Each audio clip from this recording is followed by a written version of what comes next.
About 40 some years ago, I was secular and I started to have occult experiences.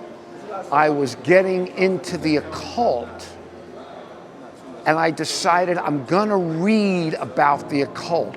I'm gonna study it. So I'm walking over to the library at a college to get a book on the occult, and I needed a job. And I stopped at a health food store to ask the guy for a job. And I start talking to the guy, and I tell him that I'm getting into the occult, and he starts to warn me.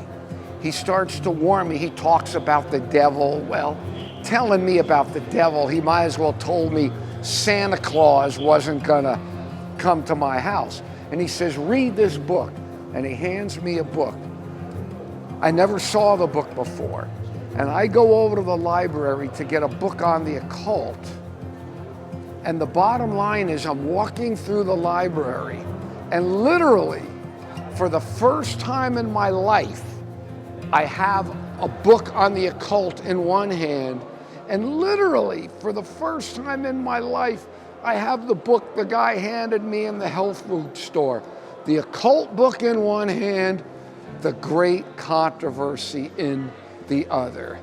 And one of the first Ellen White books I read was Great Controversy, and I still read it now. But for someone to hand me the Great Controversy as I'm on my way over to get a book on the occult is an astonishing providence of God.